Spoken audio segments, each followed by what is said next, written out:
Okay, तो अपन ने refractive index के बारे में समझा था ना, तो थोड़ा सा और देखते हैं इसके कुछ प्रॉपर्टीज़ के बारे में। तो we have over here we have this is the interface between region 1 या मीडियम 1 बोल सकते हैं इसे आप, रीजन 1 या मीडियम 1, रीजन 2 ओवर हियर, ठीक है। And now there is a light ray which is incident, and over here we have, this is the angle of incidence, this is the angle of refraction. तो इसके ऊपर मैं लिख देता हूँ क्या, I'll write down the Snell's law which says that sin I is equal to refractive index n, कहाँ पे corresponding to R, that is 2 और यहाँ पे 1. So we have n/1 equals to कितना, sin I upon sin R. Now if n/1 is greater than 1, what does this imply? This implies sin I upon sin R is greater than 1. ठीक है, ये numerator और denominator के form में क्या होता है कि अगर ये क्वांटिटी ग्रेटर देन 1 है, उसका मतलब न्यूमरेटर बड़ा होगा. फॉर एग्जांपल मैंने लिखा 10/2, जहाँ पे न्यूमरेटर बड़ा है, डिनोमिनेटर छोटा है, and hence we get 5 which is greater than 1, right. On the contrary, अगर न्यूमरेटर छोटा होता, लेट्स से 3, और डिनोमिनेटर बड़ा होता 3/10, in that case we would have got 0.3 which is less than 1. ठीक है, सो हियर उसका मतलब क्या हो गया, साइन आई, इसको ऐसे भी सोच सकते हो कि साइन आई लिया, साइन आर यहाँ जाके मल्टीप्लाई हो गया ना, क्रॉस मल्टीप्लाई. वैसे तो ऐसे नहीं सोचते, बट देन ठीक है, कर सकते हो. If sine I and sine R greater than 0, that means अगर ये पॉजिटिव क्वांटिटीज हैं तो आप इमेजिन कर सकते हो कि आप क्रॉस मल्टीप्लाई कर रहे हो. So we have over here we have sine I is greater than sine R. ठीक है, अब आई और साइन आई के बीच में भी प्रोपोर्शनैलिटी रहती है इफ़ जो आई है that is theta is in the first quadrant. कुछ नहीं समझना है, इतना समझना है कि sine I is greater than sine R. और जब हम ये पढ़ रहे होंगे रिफ्रैक्शन के बारे में, will be considering I and R to be very very small, है ना. If I and R very very small, in that case we find that sin I becomes I and you have sin R which becomes R and it is I which is greater than R. ठीक है, something similar we had studied, किसी reflection में अपने पढ़ा था कि if I is greater than R तो फिर tan I और tan R भी उसको फॉलो करते हैं, राइट.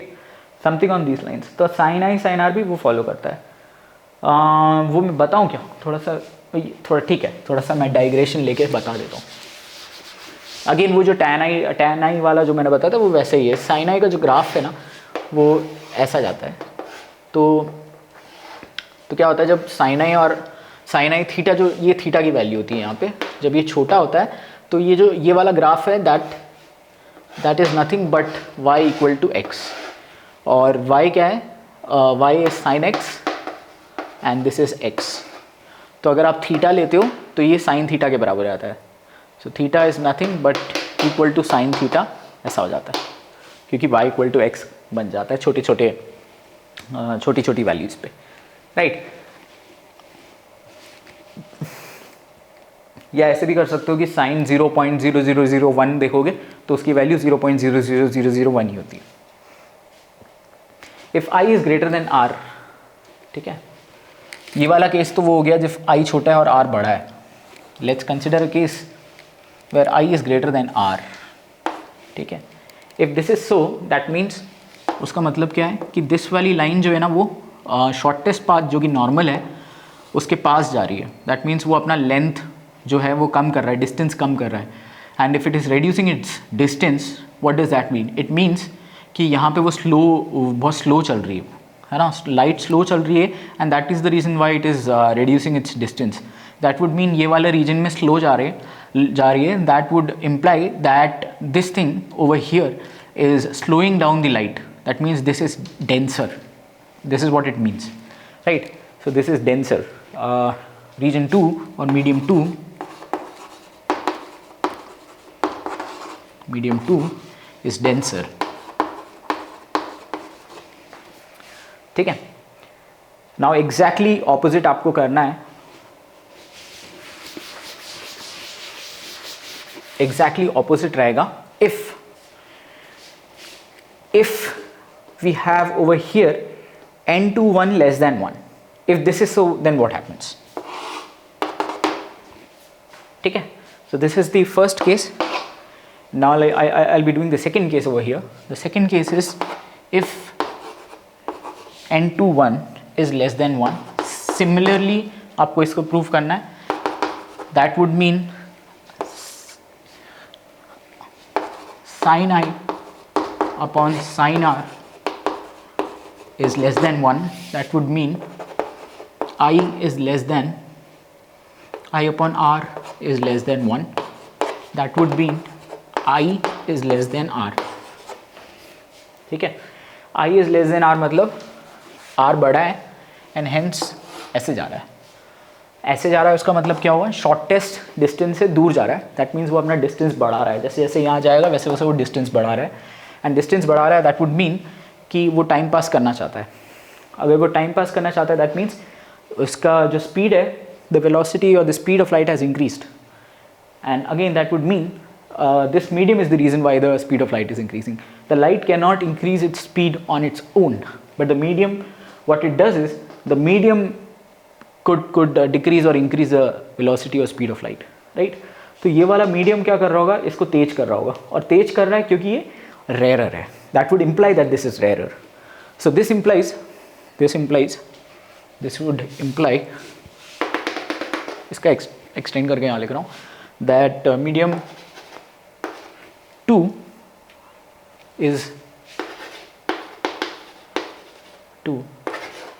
is rarer than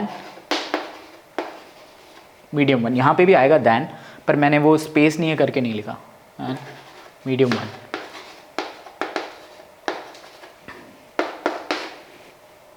ठीक है. तो आपको ये पता होना चाहिए.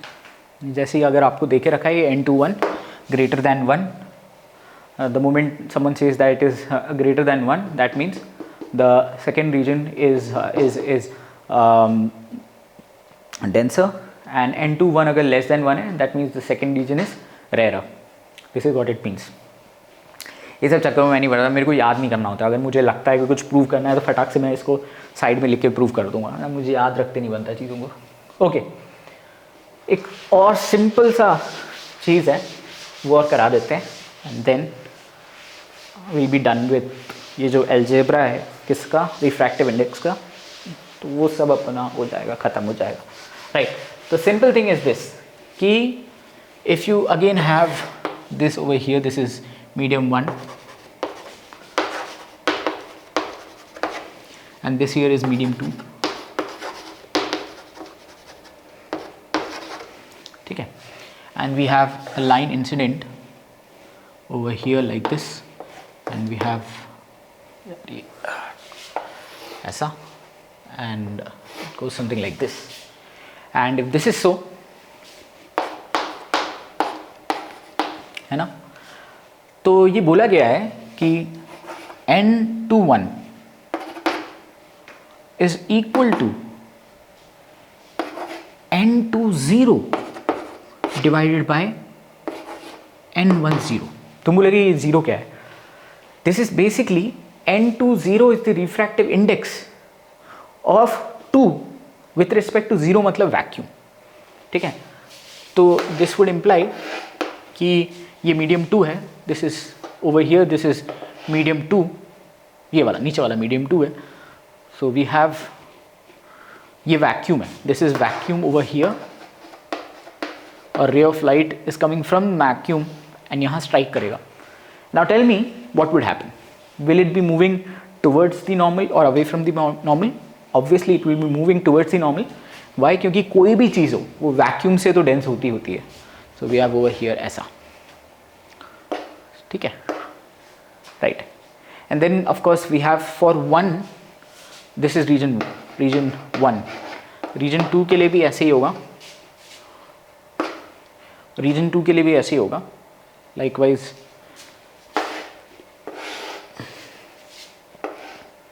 थोड़ा सा कम हो सकता है इसका, थोड़ा कम झुकाव है उसका, है ना.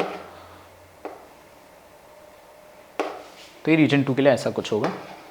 बस मैं बता रहा हूँ, वैक्यूम है ना, वैक्यूम है तो हो सकता है कभी ज़्यादा ही डेंस हो ये वाला, और ये कभी थोड़ा कम डेंस हो.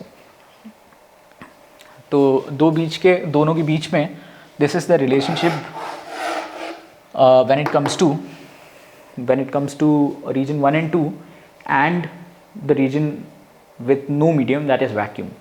तो ये ज़ीरो लिखने की ज़रूरत नहीं है. Instead of writing this zero you simply write n1 n2 and n1 ये लिखते हो. ठीक है. अब मैं दिखाता हूँ मैजिक, हैरी पॉटर वाला. Right. Now imagine there is this is the region, this is medium 1, this is medium 2, and the light ray goes like this.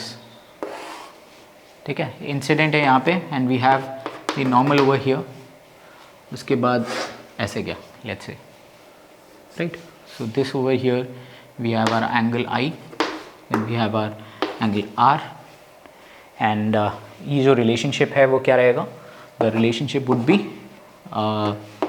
I equals to n, this is the second region, region 2, this is the first region, n to 1 r. तो बोलोगे sign का का फ़र्क नहीं पड़ता, I R are छोटा है तो बोलोगे आई आर आर छोटा है, या क्या बोलते रहते हो? That means angle I and then angle R छोटा. एक्चुअली क्या होता है, एंगल कभी भी ना छोटा नहीं होता, एंगल हमेशा बड़ा होता है. तो बोलोगे क्या बोलते हो, आप समझ में नहीं आ रहा है. सपोज मैंने बोला ये छोटा एंगल है, अब इसको जब आप एक्सटेंड करोगे, भले ये छोटा सा दिख रहा है, और आपने बोला ये वाला एंगल बड़ा है. ठीक है. When it comes to size ये ऐसे इंक्रीज होता रहेगा. कितना भी छोटा एंगल हो, लेट्स से बहुत मिनिस्क्यूल है, उसको जब आप एक्सटेंड करते जाओगे ना, तो फाइनली वो ऐसे खुल के तो बड़ा हो ही जाएगा. ऐसे खुल के सारे एंगल खुल के ना बड़े हो जाते हैं. बट जब अपन बात कर रहे होते हैं ना छोटा एंगल बड़ा एंगल, वो ना एक्चुअली में उसके रेट की बात कर रहे होते हैं. क्योंकि angle is nothing but it's like 2 rays, और रेज तो इन्फाइनाइट तक जाएंगे. पहले वो थोड़ा सा डाइवर्ज करेगा, फिर जब एक्सटेंड होते जाएंगे तो वो पूरी तरीके से इन्फाइनाइट डाइवर्जेंस पे पहुंचेंगे.